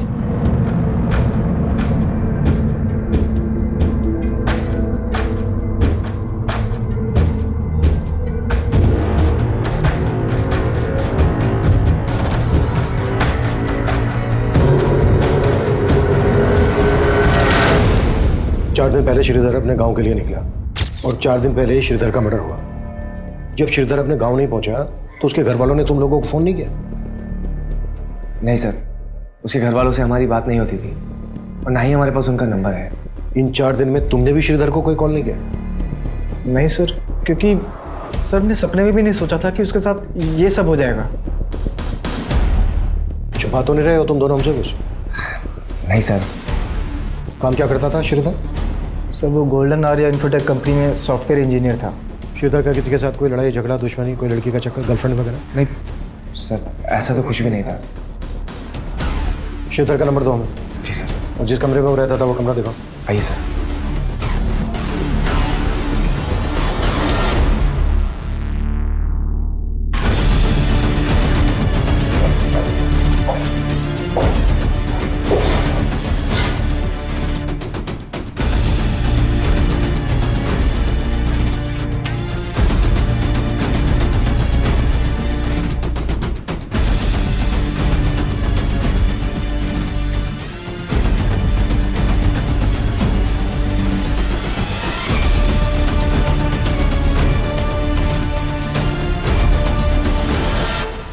श्रीधर अपने गांव के लिए जा रहा था, तो जाहिर सी बात है अपने साथ कुछ सामान भी लेकर गया होगा। सर जब वो गया था उसके पास एक लैपटॉप बैग था।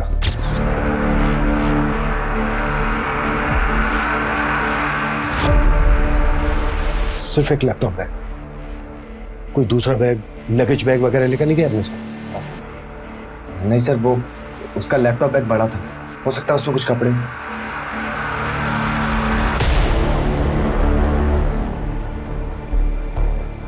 सर मैंने श्रीधर का फोन सर्विलेंस पे डालने के लिए दिया तो पता चला कि उसका फोन अब भी एक्टिव है। पहल जारी है लेकिन कोई उठा नहीं रहा है। What? श्रीधर का फोन अभी भी एक्टिव है? जी सर। अब मैं हूँ इतना चार्मिंग, लड़कियां तो इम्प्रेस हो ही जाएंगी। पर शादी सोच समझ के करना। हाँ शादी भी हो जाएगी, पहले घर तो खरीद लूँ। अच्छा कोई घर देखा तुमने? कहाँ अभी कहाँ, अभी तो बस बजट ही बना रहा हूँ। 80 लाख का होम लोन मिल सकता है मुझे, लेकिन उसके लिए 10-15 लाख कैश तो हाथ में होना चाहिए ना।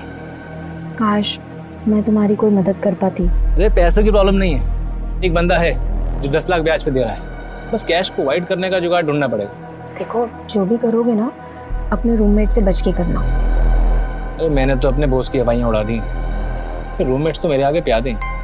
श्रीधर 1 मिनट। श्रीधर आई के 20 मिस कॉल्स आए हैं, पता नहीं आज बाबा ने क्या कर दिया होगा। मुझे अभी जाना होगा, मैं रखती हूँ।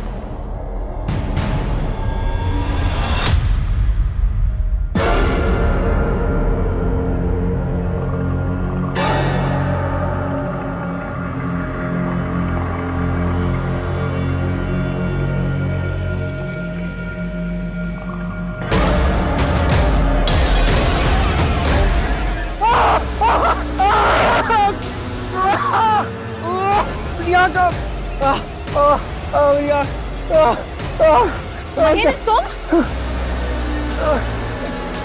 क्या कर दिया ये? आई क्या हुआ? आई तूने मुझे इतने फोन किए, मैंने फोन किया तो उठाया क्यों नहीं? तेरे पापा उस औरत को घर ले आए। क्या? तू चल मेरे साथ। बाबा ये सब क्या चल रहा है? आज से तेरी दूसरी माँ है। चल पाए पड़, पाए पड़। क्या बोल रहे हो ये सब? क्यों? तू किसी की दूसरी औरत बनने को तैयार हो सकती है तो तेरी माँ दूसरी औरत नहीं बन सकती? ये कैसी बकवास वाली बातें कर रहे हो? ज्यादा चालाक मत बन, मैंने देखा है तेरे को वो आदमी के साथ।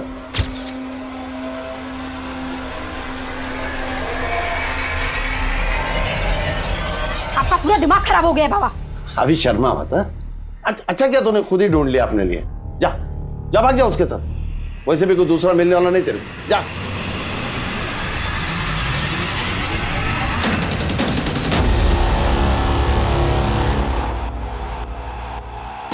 सर श्रीधर 3-4 दिन पहले तक ऑफिस आ रहा था, फिर अचानक से उसने लीव ले ली। लीव लेने की वजह क्या थी ये तो बताया होगा उसने?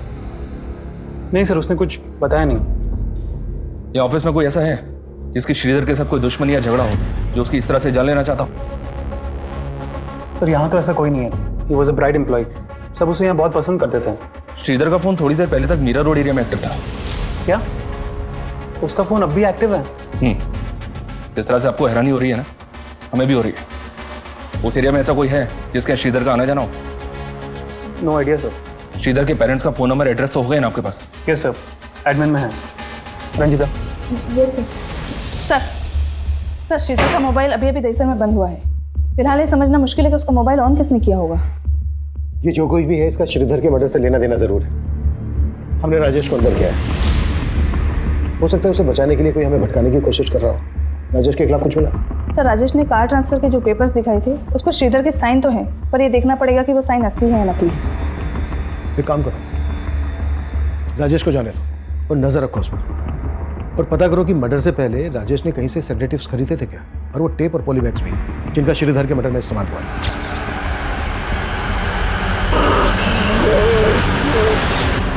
श्रीधर के घर वालों से कांटेक्ट किया? जी सर, मनीष सर ने श्रीधर की मां को शिनाख्त के लिए बुलाया।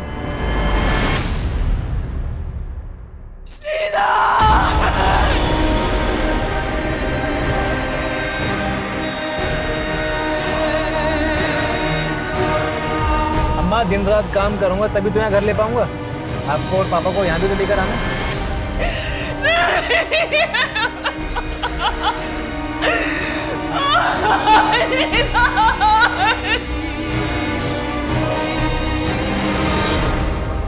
अनिंदिता जी, हमें आपके बेटे श्रीधर की लाश एक गाड़ी में मिली। वो गाड़ी राजेश भाई के नाम पर रजिस्टर्ड है, और इसका कहना है कि उसने श्रीधर को एक गाड़ी बेची थी। आपको जानती है इस बारे में? श्रीधर बोल तो रहा था कि वो गाड़ी खरीदने वाला था, लेकिन वो तो नई गाड़ी खरीदना चाहता था। श्रीधर के रूममेट्स निमेश और सार्थक का कहना है कि उसी गाड़ी में 5 दिन पहले श्रीधर अपने गांव के लिए निकला था, आपसे मिलने आ रहा था। आप जानती थी इस बारे में? नहीं सर। श्रीधर के रूममेट्स झूठ क्यों बोलेंगे? उनके साथ उसका कोई इशू था?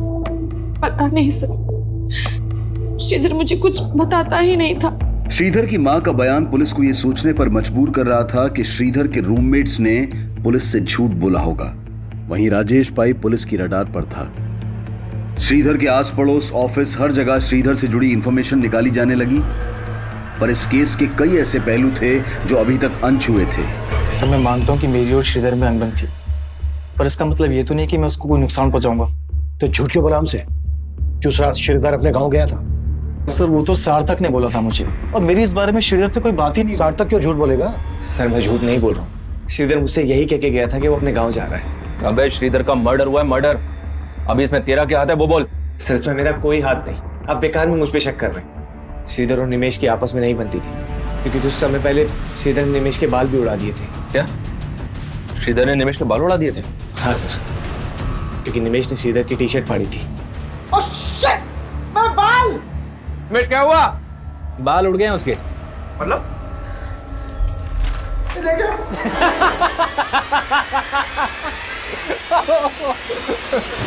तूने मेरी टी-शर्ट फाड़ी थी ना, इसलिए मैंने तेरे शैम्पू में हेयर रिमूवल मिला दिया था।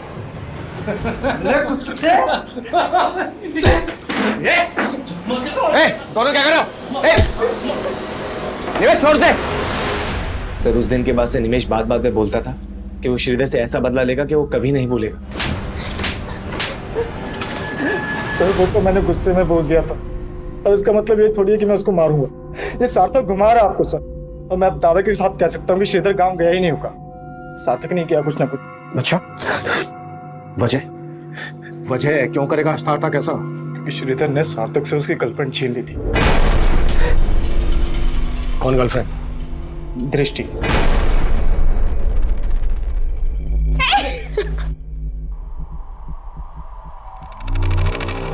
वो सार्थक को डिच कर रही थी, और इसी बात से सार्थक श्रीधर से चिढ़ता था। सर दृष्टि बहुत ही फ्रैंक है, वो बस श्रीधर को सोते हुए देख के उसे डराने की कोशिश कर रही थी।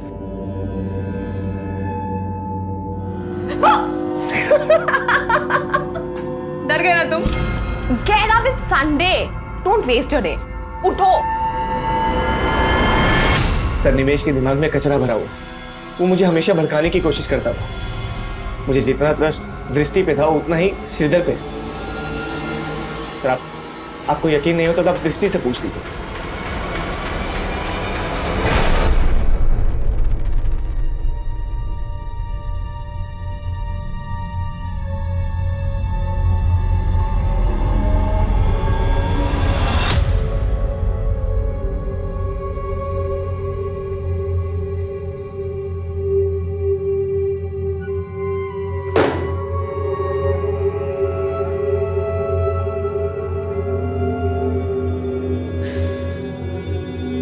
क्या जानना चाहते, क्या बताऊं मैं आपको, क्या बताऊं? चला गया हमें छोड़ के, वो चला गया।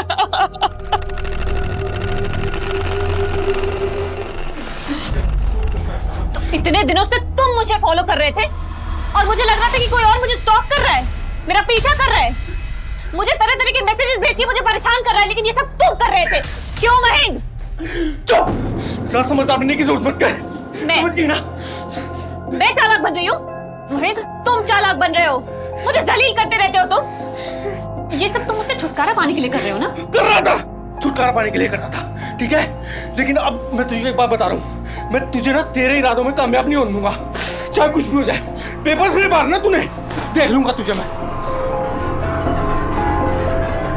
निमेश और सार्थक दोनों अलग अलग कहानी सुना। लेकिन जब श्रीधर का फोन ऑन हुआ तब निमेश और सार्थक हमारे साथ थे, राजेश भी हमारी कस्टडी में था, तो फिर वो कौन होगा जिसने श्रीधर का फोन ऑन किया होगा? सर दृष्टि, शायद वो भी शामिल हो सके। सर, आपको गलतफहमी हुई है, श्रीधर का फोन मेरे पास क्यों होगा? पर तुम ये तो मान रही हो ना कि तुम श्रीधर को पसंद करती थी? सर, मैं पसंद करती थी श्रीधर को, लेकिन सिर्फ एज अ दोस्त, उससे मेरा अफेयर नहीं चल रहा था। ये निमेश तो कह रहा है कि सार्थक तुम पे और श्रीधर पे शक करता था। सर, सार्थक का मुझ पर विश्वास था, ही ट्रस्टेड मी लाइक एनीथिंग। कहीं ऐसा तो नहीं है कि ये बोल के तुम सार्थक को बचा रही हो और निमेश को फंसा? सर, मैं किसी को नहीं बचा रही हूँ, मैं सिर्फ वही बोल रही हूँ जो मुझे लगता है।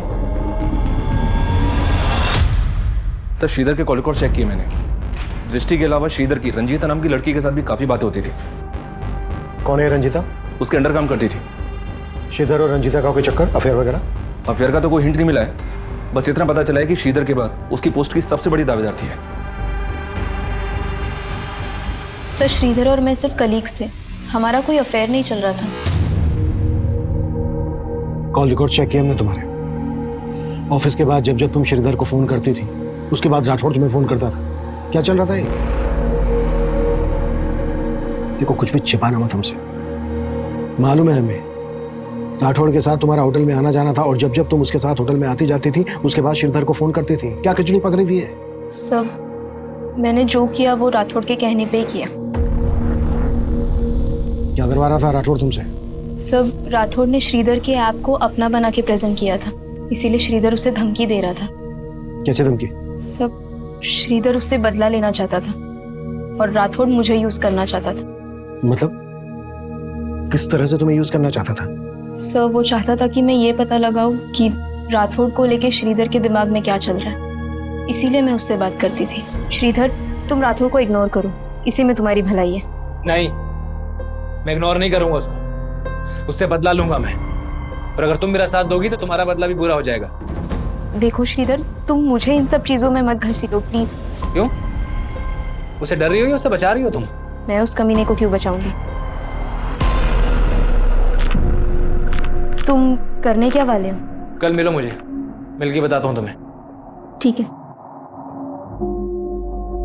मेरे ही सामने मुझे कमीना बोल रही थी? हाँ, उसे शक नहीं होना चाहिए था ना? सर, मैंने अपनी मर्जी से ये सब नहीं किया है, मेरी तरह ऑफिस की कई लड़कियां राठौड़ से तंग आ गई है। जब श्रीधर राठौड़ के खिलाफ क्या करने वाला था? रंजिता, वो ऐप मैंने डिजाइन की थी, प्रूफ है मेरे पास, और मैं वो सारे प्रूफ कंपनी की हाई अथॉरिटीज को जाके दिखाने वाला हूँ। तुम भी साथ चलना मेरे, और राठौड़ ने जो भी तुम्हारे साथ किया ना, सब बताना वहां पर। पर श्रीधर, अगर इससे कहीं कुछ हो गया तो? कुछ नहीं होगा रंजिता, मैं हूं ना तुम्हारे साथ। लेकिन श्रीधर को किसी से मिलने का मौका ही नहीं मिला, क्योंकि कंपनी के सारे main person out of India गए थे। और ये बात तुमने राठौड़ को बता दी? नहीं सर, मैंने राठौड़ को कुछ नहीं बताया, पता नहीं उसे कहाँ से भनक लग गई, लेकिन अगर श्रीधर ऐसा कर देता तो राठौड़ का करियर खत्म हो जाता था।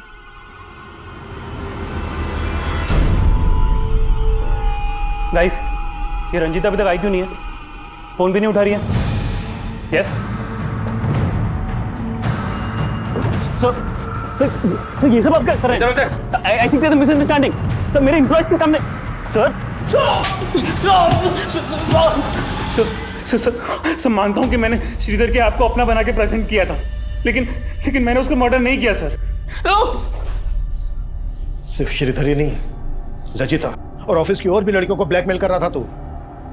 श्रीधर तेरी पोल खोलने वाला था तो खत्म कर दिया उसको? नहीं सर, सच में सर, मैंने ऐसा कुछ नहीं किया सर। ऐसा नहीं निकलेगा है।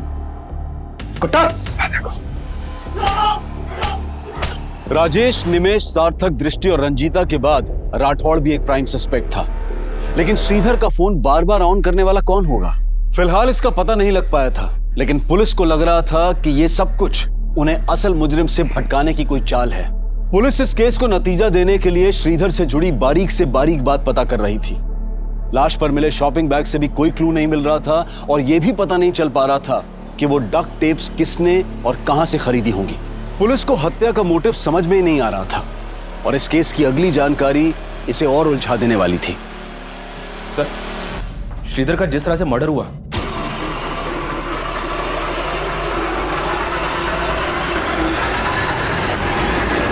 वो एक विदेशी भाषा की टेलीविजन सीरीज से इंस्पायर्ड है। क्या? जी हाँ सर, ये देखिए, इस टेलीविजन सीरीज में बिल्कुल ऐसा ही मर्डर सीक्वेंस है। समझ में नहीं आ रहा सर, ऐसा कौन हो सकता है जिसने श्रीधर को इस तरह से मारने के लिए इतना दिमाग लगाया? उनके बीच चाहे जितने भी हो फासले, वो मिल ही जाते हैं जो एक दूसरे का नसीब होते हैं। इसीलिए मुझसे भागो मत, करीब आ जाओ ये फासले मिटाने के लिए। उस दिन तू बहुत बोल रही थी, है ना? ये देख, मेरी आवाज है क्या ये? तुम्हारी आवाज नहीं है तो फिर किसी और की आवाज से रिकॉर्ड करके भेजा होगा तुमने। अच्छा, तू बहुत समझदार बनती है अपने आप को। मुझे अच्छे से पता है तू डबल गेम खेल रही है। डबल गेम तुम खेल रहे हो महेंद्र, और अब मैं बर्दाश्त नहीं कर सकती, नहीं कर सकती बर्दाश्त।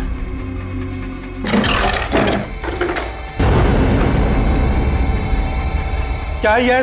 देविका, देविका, छुटकारा चाहिए ना तुम्हें मुझसे? छुटकारा चाहिए ना? हाँ तो ये लो, मार दो मुझे, मारो, मार दो मुझे। हटना।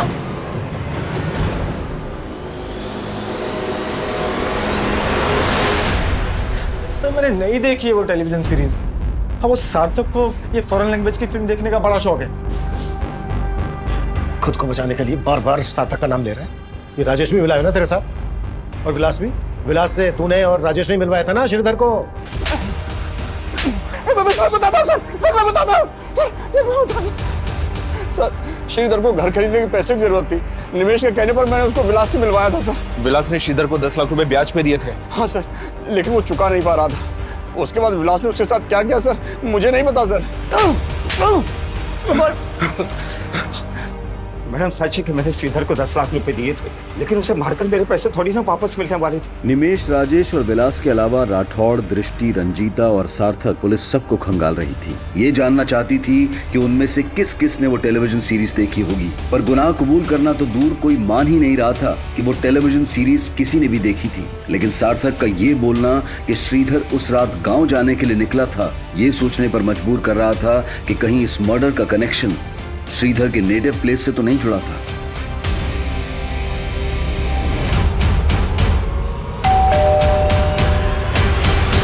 श्रीधर के दोस्तों ने आपसे झूठ कहा है, तो अगर यहाँ आता तो हमें बताता जरूर। श्रीधर यहाँ 1 महीना पहले भी आया था। ये बात आपने हमसे कहाँ बताई? और जब 1 महीना पहले श्रीधर यहाँ आया था तो बहुत कुछ ऐसा हुआ था जो एक माँ होने के नाते आपको हमें बता देना चाहिए था, लेकिन आपने हमें नहीं बताया। सर आप गलत समझ रहे हैं। ठीक है, आप हमें सही समझा दीजिए। जब 1 महीना पहले श्रीधर यहाँ आया था तो क्या हुआ था?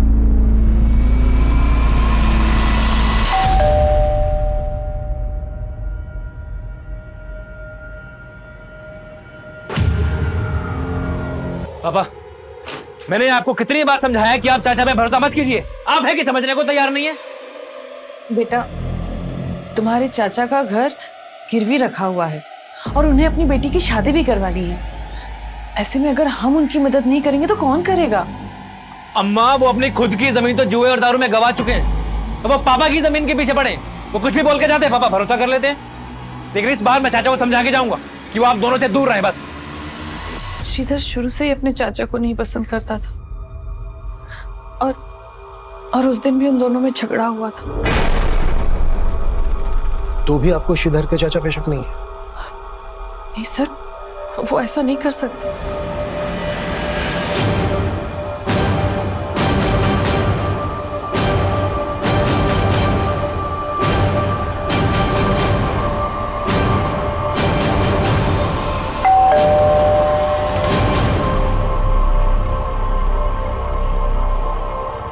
सर कैसी बात कर रहे हैं आप? श्रीधर मेरे बेटे के जैसा था। लेकिन उस वक्त तो वो आपको मारने पर भी उतारू हो गया था। चाचा जी, चाचा जी, अगर आप में थोड़ी भी शर्म बाकी है ना, तो अभी के अभी मेरे पापा के पैसे वापस कीजिए आप। हाँ तो उधार के नाम पे लिया हमने भाई साहब से, और जब होंगे तब लौटा दूंगा। चाचा जी, ये नौटंकी बंद कीजिए आप। सब जानता हूँ मैं, ऐसे मीठे बन के कितने पैसे निकल चुके हैं आप। पैसे तो वापस मैं लेकर ही जाऊंगा। श्रीधर, रुक जा श्रीधर। हटिए मुझे। सर माना श्रीधर गर्म स्वभाव का था और उसका व्यवहार मुझे भी पसंद नहीं था, लेकिन आप जैसा सोच रहे हैं वैसे मैंने कुछ नहीं किया। कौन हो सकता है वो जिसने इतना परफेक्ट मर्डर किया कि अभी तक हम कोई क्लू नहीं ढूंढ पाए? सर श्रीधर का मोबाइल फिर से ऑन हुआ है, उसी एरिया में जहाँ पहले ऑन हुआ था। वो जो कोई भी है, इस बार बचना नहीं चाहिए। सर,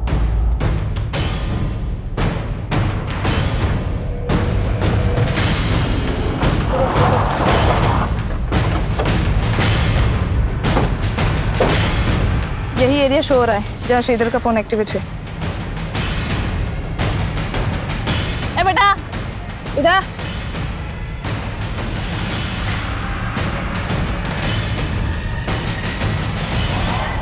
भाग क्यों रहा है?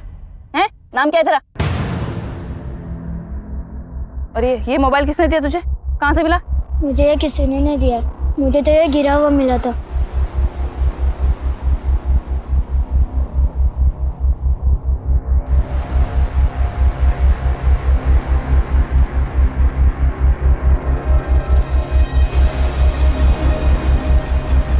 इस मोबाइल के साथ एक लैपटॉप भी वहाँ पड़ा था। घर कहाँ है तेरा? घर में किसी को नहीं पता।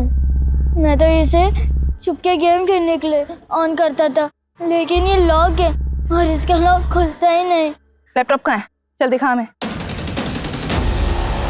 सर जिस एरिया से उस बच्चे को श्रीधर का लैपटॉप और मोबाइल मिला था, उसी एरिया से श्रीधर की लाश मिली थी। हो सकता है वो बच्चा किसी के कहने पे झूठ बोल रहा। नहीं सर, फिलहाल ऐसा कुछ मिला नहीं, लेकिन मैं चेक कर रही हूँ। श्रीधर के लैपटॉप और मोबाइल में कुछ मिला? लैपटॉप तो चेक हो रहा है सर, लेकिन मोबाइल में कुछ मिला है। ये देखिए, मोबाइल की होम स्क्रीन पे एक लड़की का फोटो है। मोबाइल में एक मैसेजिंग और कॉलिंग ऐप भी है जिसमें मरियम नाम से एक आईडी है जो इस लड़की से जुड़ी हुई लग रही है। आईडी के प्रोफाइल स्टेटस में इसी लड़की का फोटो है सर। मरियम, पता करो कौन है ये लड़की।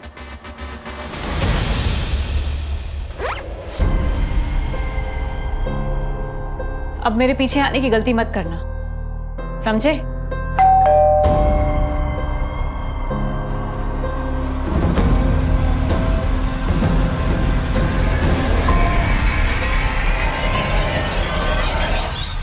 जी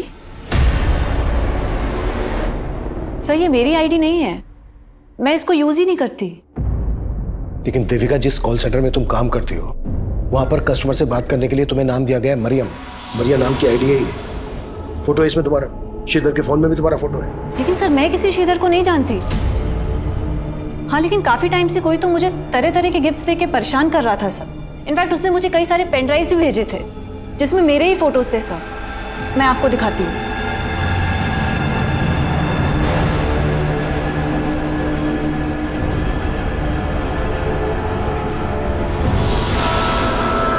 ये देखिए सर।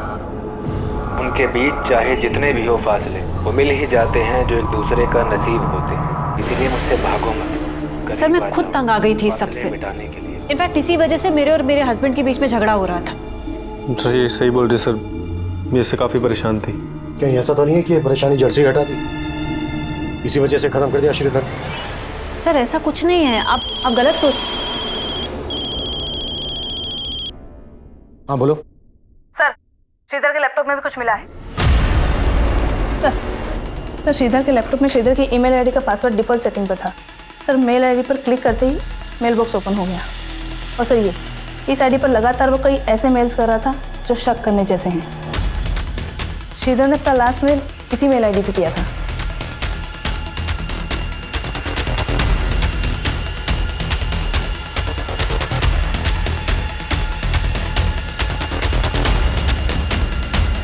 पता करो ये आईडी कौन यूज कर रहा था। जो भी आईडी यूज कर रहा था वो भी श्रीधर के मर्डर के लिए जिम्मेदार हो सकता है। तो आप है वो जिन्हें श्रीधर मेल किया करता था। तो कब से चल रहा था ये सब श्रीधर के साथ?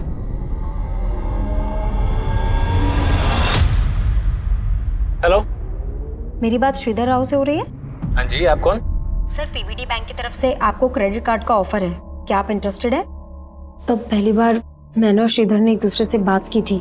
श्रीधर ने काफ़ी देर बात करने के बाद मुझे अगले दिन फिर से कॉल करने के लिए कहा। सर, कल आपसे बात हुई थी, आप क्रेडिट कार्ड लेने में इंटरेस्टेड है ना?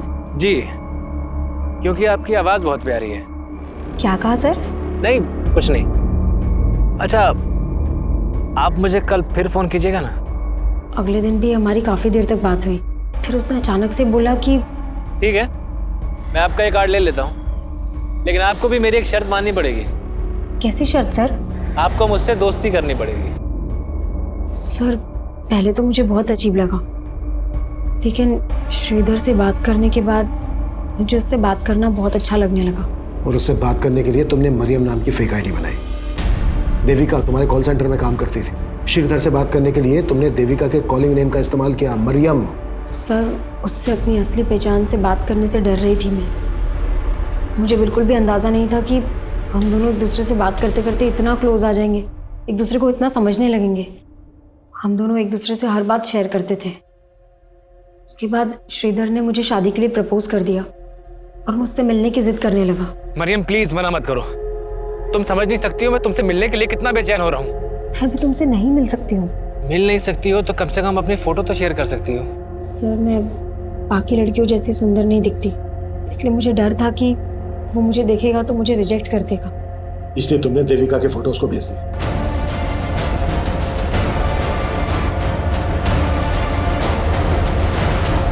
सर, देविका की फोटो देखते ही उसने मुझसे शादी करने के लिए कहा। मुझे लगा कि मुझे ये सब यहीं रोक देना चाहिए, इसलिए मैंने उसको बोल दिया, श्रीधर, मेरे बाबा मेरी शादी कहीं और तय कर रहे हैं। तो तुम उन्हें मना क्यों नहीं कर देती हो और भाग चलो मेरे साथ? देखो, मैं तुम्हें पाने के लिए कुछ भी कर सकता हूँ। तो मैंने उसका फ़ोन कट कर दिया और कभी उससे बात नहीं की, लेकिन वो लगातार मुझे ईमेल्स भेजता रहा। फिर भी मैंने उसकी ईमेल्स का कुछ रिप्लाई नहीं किया, लेकिन उसने हमारे कॉल सेंटर का पता लगा लिया था और वो देविका को अपनी मरियम समझकर वो सारी चीजें भेजने लगा। ये क्या है? अरे कौन? मेरी गलती की वजह से देविका की मैरिड लाइफ में बहुत डिस्टर्बेंस क्रिएट हो गई। उसका हस्बैंड उस पर शक करने लगा, यहाँ तक कि वो मुझसे और हमारे बाकी कलीग से इनडायरेक्टली आके पूछताछ करने लगा उसका कहीं और अफेयर है। ये कहानी बंद करो जागृति, सीधा सीधे मुद्दे पे आओ। श्रीधर से अपनी बातचीत बढ़ाने के पीछे तुम्हारा असल मकसद क्या था?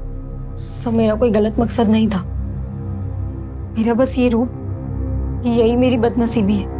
लेकिन मुझे नहीं पता था कि उसको अवॉइड करने के बाद वो इतना बड़ा स्टेप ले लेगा।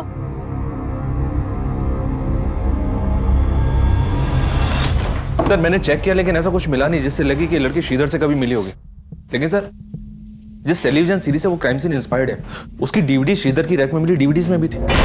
श्रीधर ने अपने आखिरी मेल में उस लड़की के लिए लिखा था, अब मैं तुम्हें कभी परेशान नहीं कर पाऊंगा मरियम, खुश रहना, मैं जो करने जा रहा हूँ उससे कभी तुम्हें कोई आँच नहीं आएगी।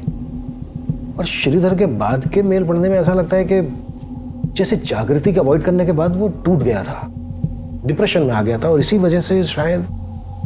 आप कह रहे हैं सुसाइड? पॉसिबल है। सब कुछ एग्जामिन करने के बाद तो यही लग रहा है कि श्रीधर नहीं सर, इससे ऊपर नहीं हो पा रहा है। ठीक है, उसका भी शायद यहीं तक था।